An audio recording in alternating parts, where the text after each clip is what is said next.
Orange County commissioners make a decision on Bird Island. Winter Garden proceeds with its Alcohol Related Moratorium. New countywide fertilizer rules are officially in effect. And an Ocoee resident that went missing 13 years ago reminds us of evil. The date is June 2nd, 2022. We're going to go through these stories and more. Welcome to West Orange on the Go. My name is Austin Arthur, and this is where we do local news and comment. And when I say local news, I mean hyper-local. West Orange, this is your news. We begin in 10 seconds. You're listening to West Orange on the Go. Brought to you by the West Orange Times and Observer. Hosted by Austin Arthur. West Orange on the Go. After years of work and discussion, leaders of the town of Windermere are breathing a sigh of relief after the Orange County Commission on Tuesday, May 24th, made a decision on an ordinance restricting the use of waters near Bird Island. Although there were some speakers who spoke in opposition to the ordinance, those in favor of the changes cited concerns over alcohol consumption, swimmers near boats, and a reduced wildlife presence. Now, several deaths and accidents have occurred nearby, including a swimmer who got killed after coming into contact with a boat propeller, and another injured when a jet ski collided with another boat. Police Chief David Ogden stated to the commissioners and to the Orange County mayor at the meeting, quote, "I always get this stated to me. What are you going to do when somebody gets hurt or killed? Well, Mayor, we're already here. It's already happened." End quote. And after hearing from both sides, the Orange County commissioners approved the ordinance unanimously, and Bird Island will now have a vessel exclusion zone prohibiting the operation of vessels within such designated swim-only areas. And now on over to the city of Winter Garden, where the commission approved an ordinance that will temporarily limit new businesses from selling alcohol in the downtown area at its Thursday, May 26th meeting.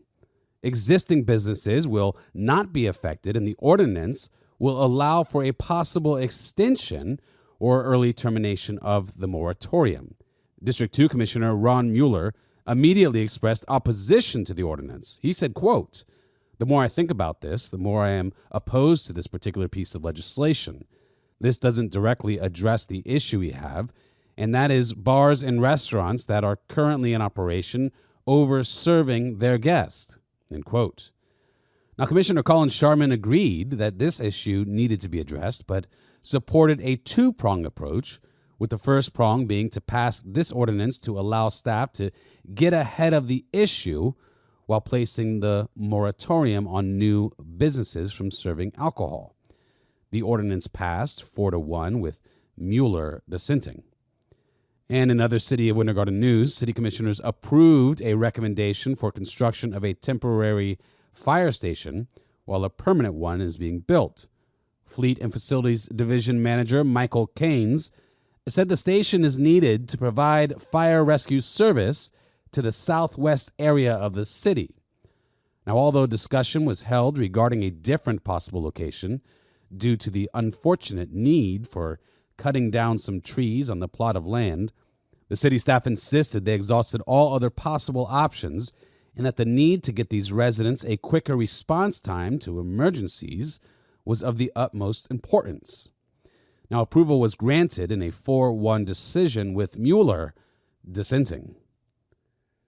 And over to the town of Oakland, in their most recent town commissioner meeting, Steve Kuntz announced the town has received from Orange County the notice to proceed with its roundabout project on the west end of Oakland Avenue. Work is set to begin within 2 weeks, and it should be completed by January 2023. And this past Monday, West Orange residents honored our fallen with a trio of Memorial Day events. Now, our great trio, Andrea Mujica, Amy Questenberry, and Annabelle Sykes, well, they teamed up to each individually be present and cover these events. So in this week's paper, you can see all the beautiful images and learn a little bit more about what happened at these events. Beautiful showing in West Orange. And that reminds me to tell you about how to get your paper. You find the big red boxes all around town. It's totally free. You can also visit orangeobserver.com. And of course, if you're on the Facebook, we got a great, very powerful Facebook page with over 12,000 West Orange residents on that page. So we encourage you to check that out as well. All right, so before we go into the final page here, let me tell you a few more stories. Let me go through a couple more. We have the City of Winter Garden. They are hosting a series of meetings to update the community on its plans for East Winter Garden and to give residents a chance to share their ideas for the future. Now, this will take place starting tonight at 5:30 p.m. at the Winter Garden City Hall. Now, this is an important goings-on in the community. East Winter Garden is our historically minority community and our historically under-resourced community. And there is a huge revitalization effort going on right now. Okay, let's go on to Orange County news. You know, we're bouncing around here, and there's some more advocacy-related news. Orange County residents and businesses will have to adhere to new rules regarding the use of fertilizer on lawns and landscapes as of June 1st. Now, that was yesterday. All right, according to a press release, it said, quote, "The rules passed unanimously by the Board of County Commissioners earlier this year as updates to the county's Fertilizer Management Ordinance are an attempt to improve water quality and prevent algae blooms in local lakes, rivers, and springs," end quote. Residents are prohibited to apply fertilizer containing nitrogen, as stated on a key provision of the ordinance. And it also bans phosphorus year-round. Anytime government takes action, you know, everybody says somebody needs to do something and people need to do something, and they do. And often when they do, it's often they will place regulations that are ineffective and often a distraction on the real issues.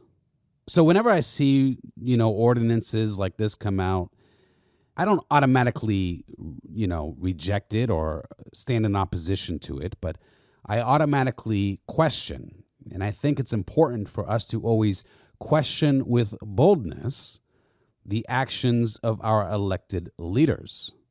Okay? The ordinances, the rules they put into place, I think we need to question them. And that's exactly what I did with this one. I wasn't too sure. It sounded pretty good to me because I know about the issues, particularly here in West Orange. We know about Lake Apopka, the historic issues with runoff from fertilizer. And, you know, so I contacted a friend of mine who is really immersed in this topic, very involved with the restoration of our great lake. He told me that this is a great ordinance and a great step in the right direction.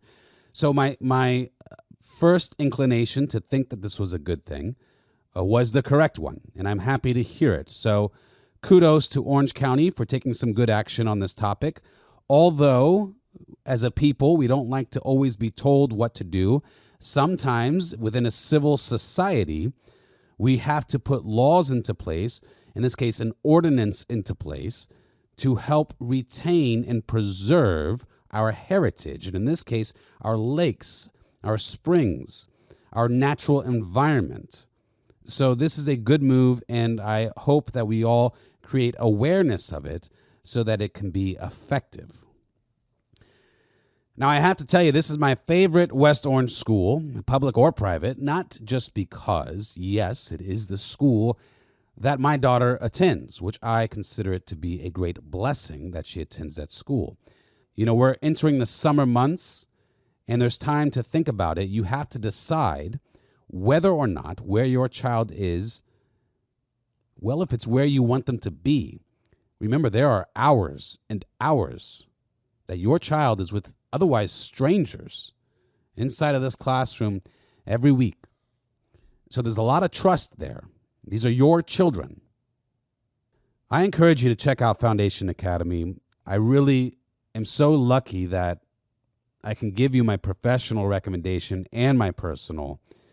Don't forget their statement, their mission statement, so critical.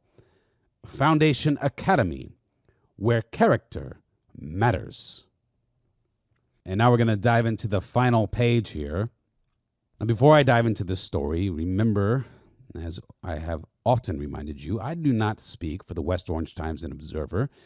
This is a subjective editorial style podcast where I do submit the news to you, but I also give my own comment, and my comments represent me.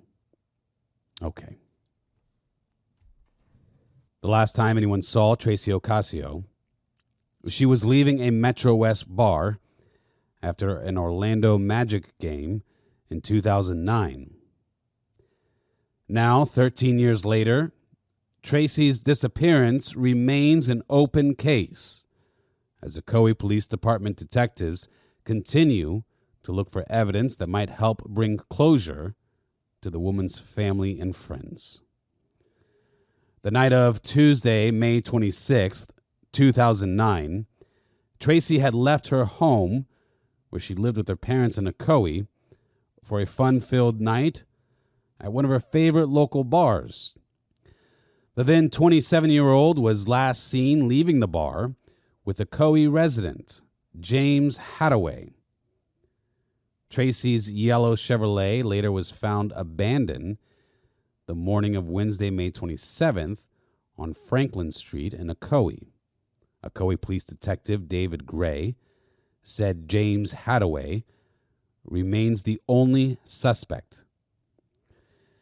James Hadaway currently is serving a life sentence for attacking another woman, Rachel Clark, in 2008 in Seminole County. Ocoee police said although the investigation leads may cause a case to go cold, no victim is ever forgotten.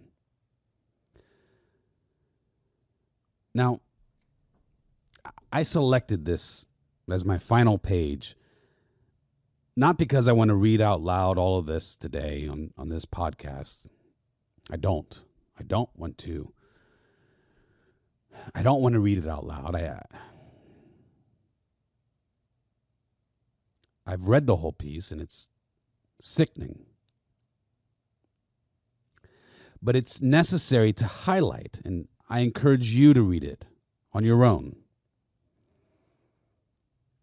Because as a community, we must face evil. Face the reality that evil is real, that evil is active, not just in places that we learn about on TV, but it creeps into our hyper-local communities. Now, you need to read about this piece to remind yourself of that fact, and also because perhaps after reading it, maybe there's some connection that you realize and you have some clue or knowledge that can bring this long-term grieving family some closure. This happened right here in Ocoee, in our West Orange community. There is a reason why in West Orange, Florida, violence is not rampant and seemingly omnipresent as it appears to be in other parts of this country. If we do not continue to focus on our values and principles, continue to focus on what has made us successful and desirable for peace-loving people, values and principles that, yes, include justice. If we do not continue to focus on this, then we will cease to be great. We must let criminals know that their evil deeds will not be tolerated by our people, that there will be harsh ramifications and swift community actions. Sadly,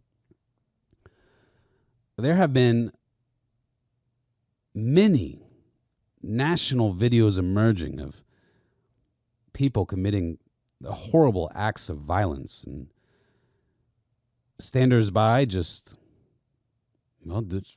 doing that, standing by. One video in a subway with a woman being attacked. Seemed near 24 people just standing there watching against one man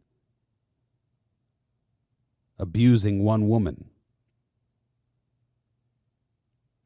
But we got the TikTok video.